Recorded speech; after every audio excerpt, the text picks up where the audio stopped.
બેઠા છે બધા જ સંતો આપણા કરતાં વરિષ્ઠ છે. એ આપણાથી અડધી ઉંમરના હોય તો પણ સંત થવું એ પરમ તત્વના અનુગ્રહ વિના શક્ય બનતું નથી.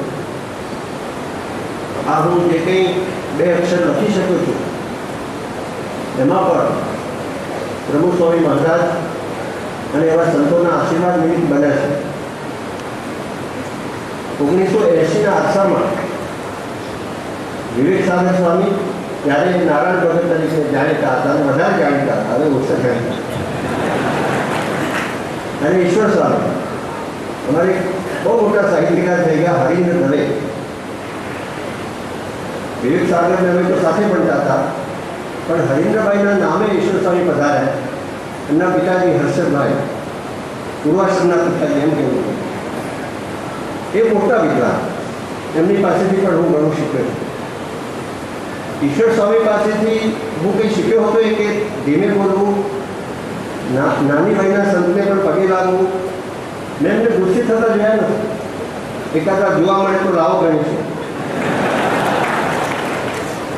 અને વિવેક સાગર સ્વામી તો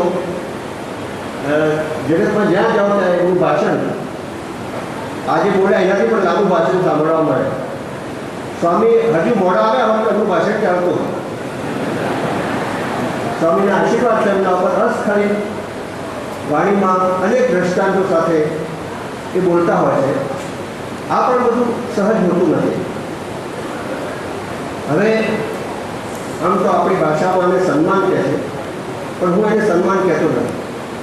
જે દિવસે મને ઈશ્વર સ્વામી અને વિવેક સાગર સ્વામીએ આ સેવા સોંપી તે દિવસે મારા જીવનની જન્ય ઘડી હતી. એને હું પ્રસાદ કે અનુગ્રહ કહું છું. અનુગ્રહ એટલે કૃપા. વૈષ્ણવ સંપ્રદાયમાં પણ આ શબ્દ પ્રચલિત છે.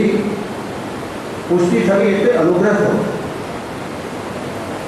મુકુંદરાય પારાશરી નામે એક લેખક ભાવનગરમાં થઈ ગયા.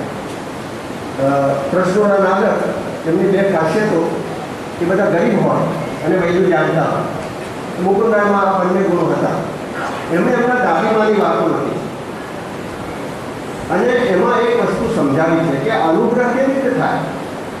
જ્યારે બધા રાજાઓ સ્વયંવરમાં સજીને ગયા હોય, બરોબર સજીને ગયા હોય, પણ કોઈ એક ઉપર વરમાળા આવે, કોઈ એકની વરણી થાય તો બધા જ યોગ્ય છે, પણ એના ઉપર અનુગ્રહ થયો. તો હું જો થોડું કામ કરી શક્યો હોઉં તો પ્રભુ સ્વામી મહારાજ અને એમનું સંત મંડળ એમાં બધા આવી જાય. એમાં અક્ષરવક્ષર પણ આવી જાય અને આપણા બ્રહ્મવિહારી ક્યાં ગયા એમને ઘેર હું ગયેલો. એ તો બહુ નાની વયે આવેલા ત્યારે હું ખૂબ રડેલો.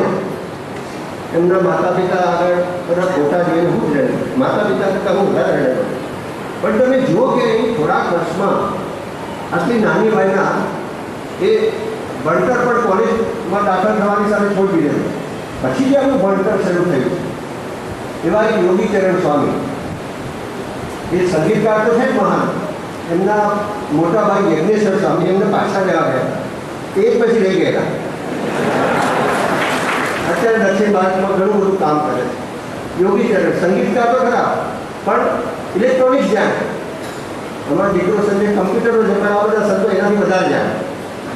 તો હું કહું છું બધે કે ભારતમાં રામકૃષ્ણ પરમહંસે વિવેકાનંદને સમાધિમાંથી બહાર કાઢ્યા.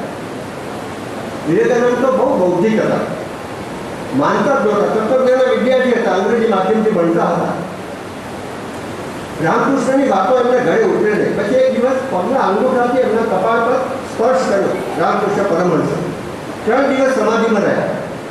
3 દિવસ પછી બહાર આવ્યા ત્યારે વિવેકાનંદે ફરિયાદ કરી કે મને કેમ સમાધિમાંથી બહાર કાઢ્યા. ત્યારે રામકૃષ્ણ પરમહંસે કહ્યું કે ભાઈ, મારે તારી પાસેથી ઘણું કામ લેવાનું.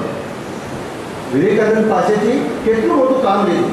આપણા વેદાંતને ગુફાઓમાંથી બહાર કાઢી અને પ્રજાની સેવા. આ જે પરંપરા, આ બાજુ સહજાનંદ સ્વામી, ત્યાં રામકૃષ્ણ પરમહંસ વિવેકાનંદ આખા ભારતને બેઠું કરવા માટે છેલ્લા 200 વર્ષમાં જે ધર્મ દ્વારા પુરુષાર્થ થયો છે એમાં કાળક્રમે પશ્ચિમના જગતને સૌથી વધારે પ્રભાવિત કરવાનો આનંદ જો કોઈ લઈ શકે તો આ સંત મંડળ લઈ શકે.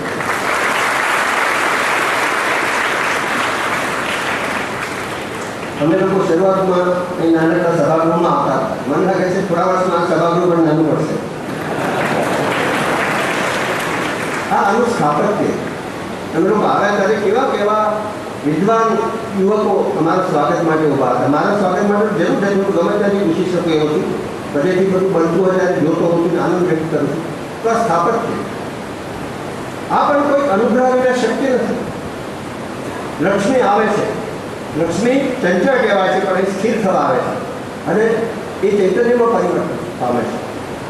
લક્ષ્મી, સરસ્વતી અને શક્તિ એ બધા રૂપો અહીં આમને ધારણ કરે.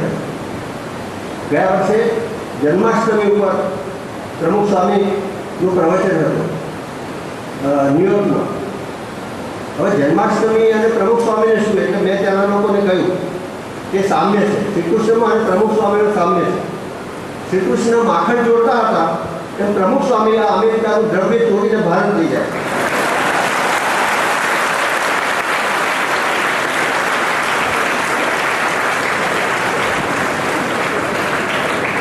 તે વખતે ભગવાન સ્વામિનારાયણના સમયમાં જે સંકલ્પો થયેલા મંદિરોના એ બધા સંકલ્પો ધીરે ધીરે પૂરા પડતા હતા.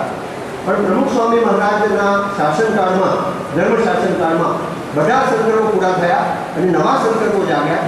અહીં ગાંધીનગરમાં અને સર્વત્ર ધર્મ જે સામાજિક કલ્યાણ કરવાની સાથે આધ્યાત્મિક ઉન્નતિ કરે છે એવો ધર્મ એમણે પ્રબોધ્યો. અને આ વય પણ એ થાક તો આવે, ભાઈ એનું કામ કરે, પણ એની બહાર રહીને તમે જુઓ, તમને એમની સામે જોવાથી જ આનંદ થાય છે. મને ખબર છે એમનું ભાષણ કરવાનું પડે, પ્રમુખ સ્વામીને જોઈએ એટલે રાજી. હું બહાર ઊભો હતો ત્યારે વિવેક સાગરને સમજાવતા હતા કે આપણે પ્રમુખ સ્વામીને સાંભળવા આવી છે અને દર્શન કરવા આવી છે. તો સંતોનું સાનિધ્ય, એમનું આખું જે જીવન છે એ દ્રષ્ટાંત છે, તપસ્યાનું દ્રષ્ટાંત છે. એના દર્શન કરવાથી આપણને આનંદ થાય. આપણો સ્વાર્થ આટલો જ છે, આનંદ. એ આનંદ જ આપણને બધી ઘણી બધી વસ્તુ મુક્ત કરે છે. જે પ્રમુખ સ્વામી અને એમના સંતો સમાજનું કલ્યાણ કરતાં કરતાં આ આનંદ પ્રસારે છે. એ આનંદ આખા જગતમાં પ્રસરે. જે લોકો મૂળમાંથી હિંસા આચરે છે એ પણ એમાંથી મુક્ત થાય. જે લોકો વ્યસનોમાં છે એ પણ એમાંથી મુક્ત થાય. એ બધા ક્ષેત્રોમાં કામ ચાલી રહ્યું છે. એટલે હું આ અહીં આવ્યો એને રામ કરવાની તક તરીકે સ્વીકારું છું. અને આપના આશીર્વાદથી હું એવી કામ કરું એ સમાજને ઉપયોગી થાય એમ હું ઈચ્છું છું, એવી પ્રાર્થના કરું છું. આપણે સૌને, આપણે સૌ સંતોને અને આપ સૌ સત્સંગોને વંદન કરીને મારી વાત પૂરી કરું છું. જય સ્વામી.